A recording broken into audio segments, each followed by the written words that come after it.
Hello, welcome back. It's inevitable. It is. It's inevitable. Can't stop it. It's inevitable. All right. What is inevitable? Your awakening. Yeah. Your awakening and the fact that you will answer the call. You will answer the call. Isn't that exciting?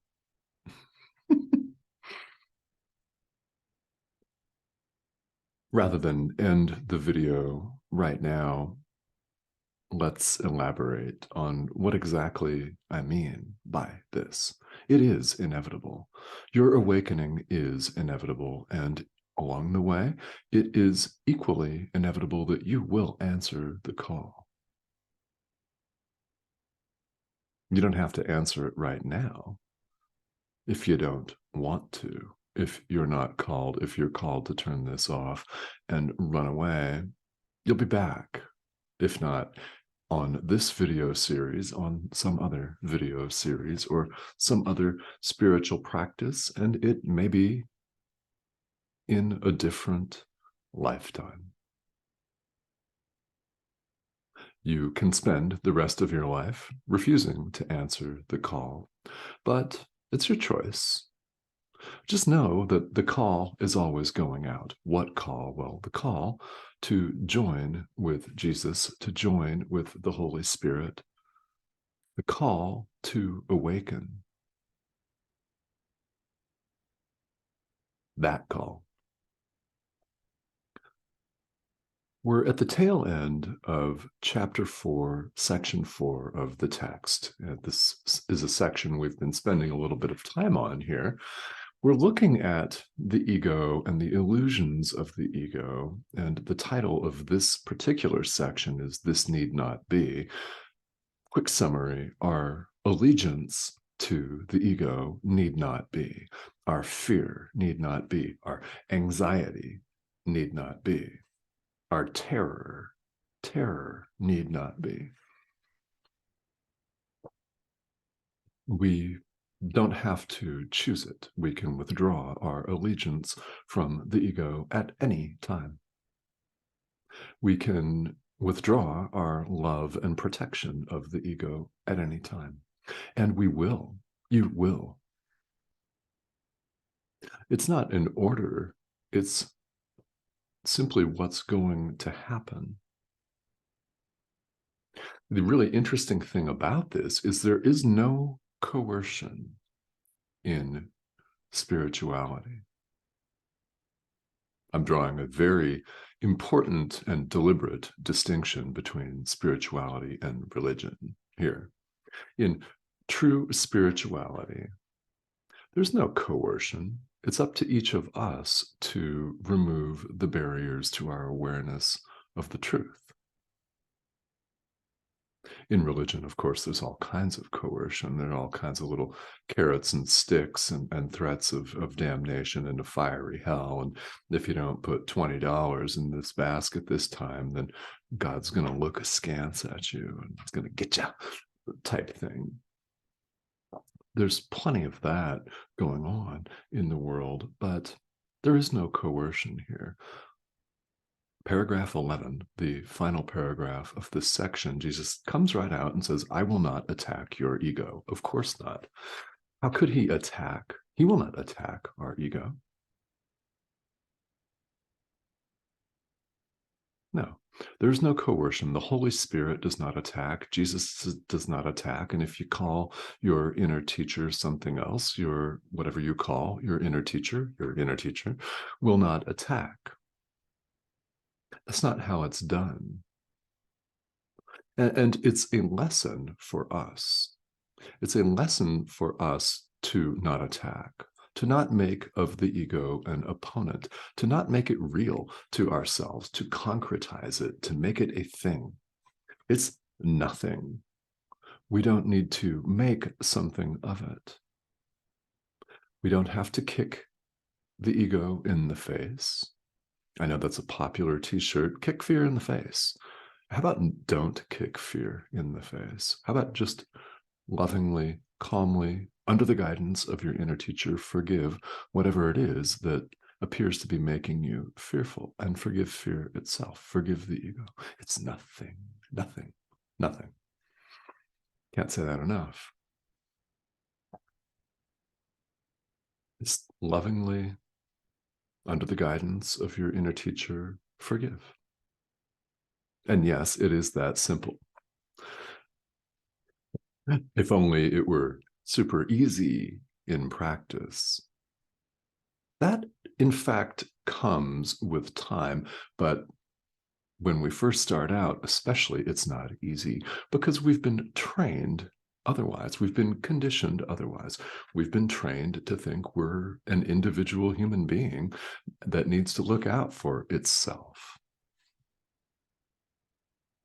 Haven't we? This is through no fault of our own. Our parents were indoctrinated this way.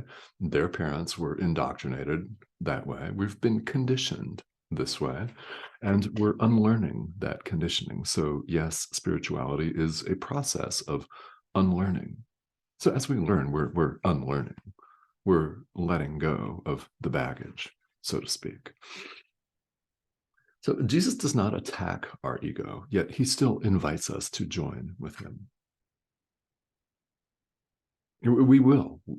The call is constant. It's always going out. The call to awaken, the call to get in touch with your inner teacher and forgive the Son of God.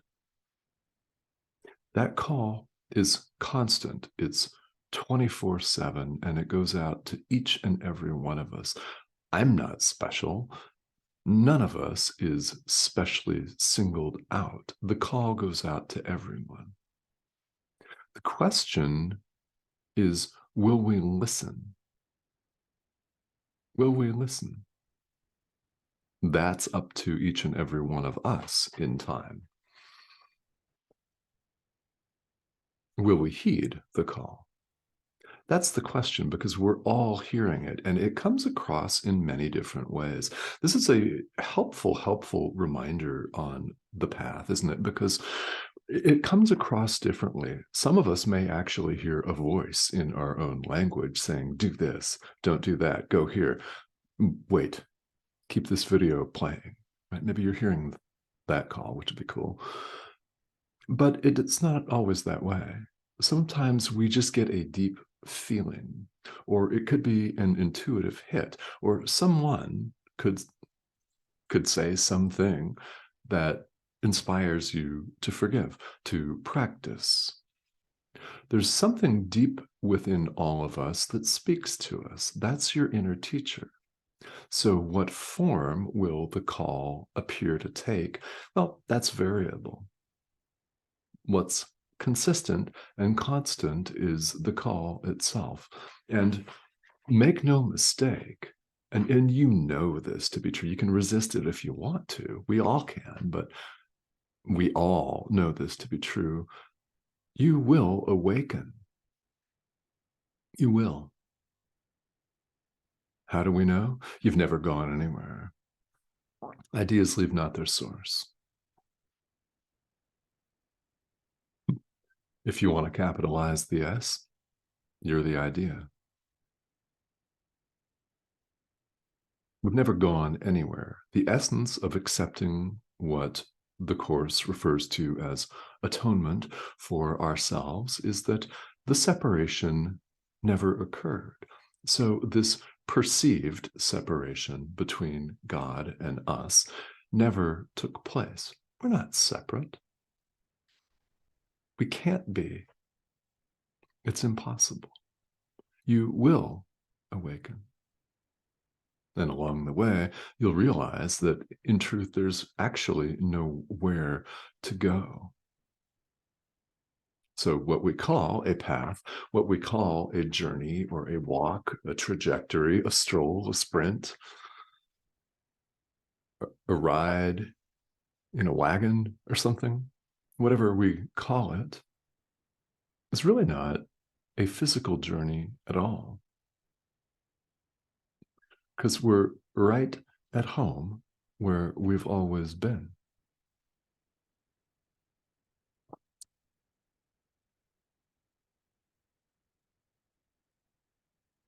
We will awaken.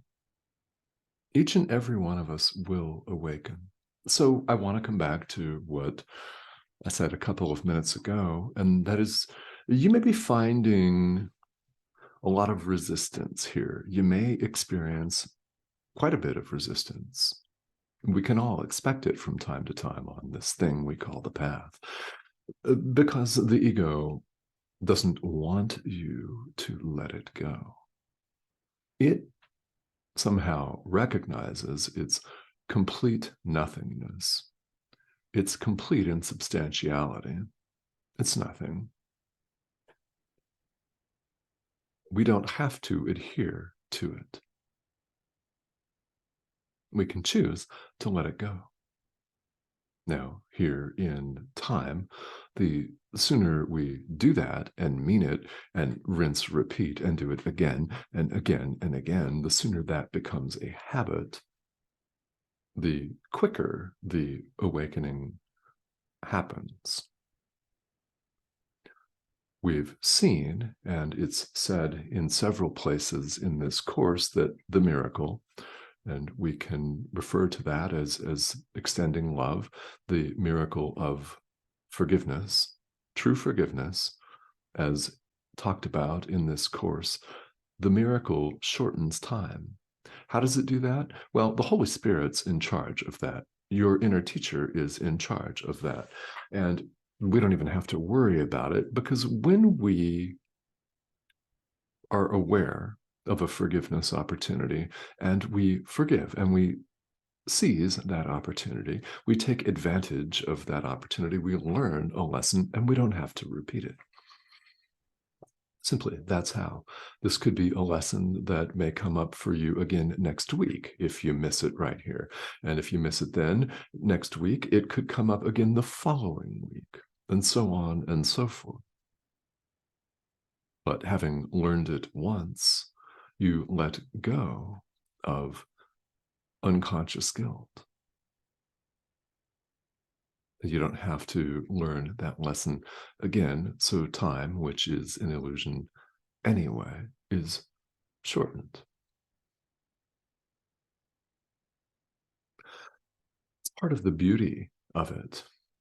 And if you're brand new to this material, you might wonder exactly what I'm even talking about.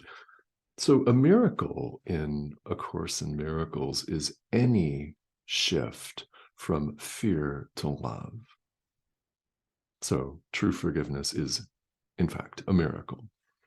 Any shift from fear to love, any shift in thought system from the ego to the Holy Spirit, to Jesus, right? A shift from dark to light, if you want to call it that. Anything at all. The call is constant, and your answering the call is inevitable. Inevitable. It will happen. When will that happen? Well, I hope that it may be today. All right. So thank you very much for joining me. The subscription button is right over here. Feel welcome to hit that red arrow. And if you haven't joined me, I'd love to have you. What goes on here is we have about, well, 4 or 5, sometimes 6 of these videos a week for the sake of consistency. And what we're doing is we're going through the text for A Course in Miracles, and the workbook for students is another component. They're all actually intertwined and interrelated. It's a comprehensive thought system that appears to have 3 main component parts and 2 supplements. So that's what we're doing here. And if you have never had the experience of practicing this material, if you're new to it, welcome. This video and all of these videos are for both beginning and experienced students alike, and it's also for people that are simply checking this out, wondering what this Course in Miracles thing is all about. Awakening, coming home, so to speak, to the truth of who you already are and have always been. Yes, that. Just that. All right. Thank you, as always, for joining me.